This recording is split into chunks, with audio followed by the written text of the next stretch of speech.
સાબરકાંઠા જિલ્લાના ઈડર તાલુકાના ઢીંચણિયા ગામમાં પોલીસે એક મકાનની આગળની ખુલ્લી જગ્યામાં વાડાની આડમાં આવેલા 10 ગાંજાના છોડ ઝડપી પાડ્યા।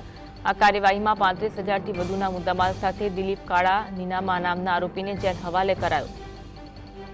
સાબરકાંઠા જિલ્લામાં ચરસ અને ગાંજા સંબંધિત ફરિયાદોમાં દિન પ્રતિદિન વધારો થઈ રહ્યો છે, જેને ધ્યાનમાં રાખીને પોલીસે અભિયાન હેઠળ કડક કાર્યવાહી હાથ ધરી છે।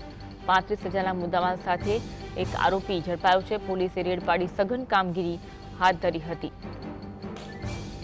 સાબરકાંઠા જિલ્લાના ઈડર તાલુકામાં ઢીંચણિયા ગામમાં પોલીસે એક મકાનની આગળની ખુલ્લી જગ્યામાં વાડની આડમાં આવેલા 10 ગાંજાના છોડ ઝડપી પાડ્યા છે।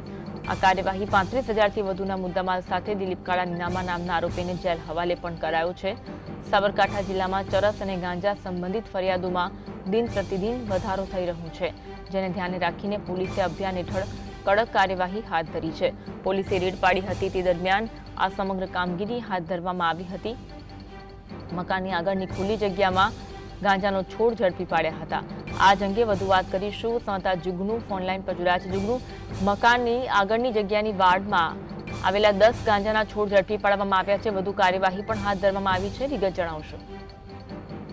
સાબરકાંઠા પોલીસે એક જ મહિનામાં આ ત્રીજી વાર ગાંજાનો જથ્થો ઝડપી પાડ્યો છે। ઈડરના ઢીંચણિયા ગામના વ્યક્તિએ પોતાના મકાનની આગળ જ ગાંજાના છોડનું વાવેતર કર્યું હતું। 10 ગાંજાના છોડનું વાવેતર કર્યું હતું। ત્યારે સાબરકાંઠા જિલ્લા પોલીસે સે નો ટુ ડ્રગ્સ અભિયાન શરૂ કર્યું છે।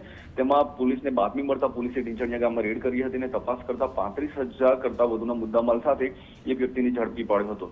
ખાસ કરીને સાબરકાંઠાના આદિવાસી અને અંતરિયાળ વિસ્તારોમાં આ રીતે ગાંજાનું વાવેતર થતું હોય છે। ત્યારે ગાંજાના વાવેતર ઉપર સાબરકાંઠા જિલ્લામાં ગુજરાત સહિતના વિસ્તારોમાં પ્રતિબંધ છે। આમ છતાં કેટલાક લોકો વાવેતર કરતા હોય છે અને સાબરકાંઠા પોલીસના ધ્યાન ઉપર આવતા પોલીસે જે અભિયાન શરૂ કર્યું છે તે અંતર્ગત રેડ કરી હતી અને 35,000 કરતા વધુનો મુદ્દામાલ ઝડપી પાડ્યો હતો। જી, આભાર માહિતી આપવા માટે।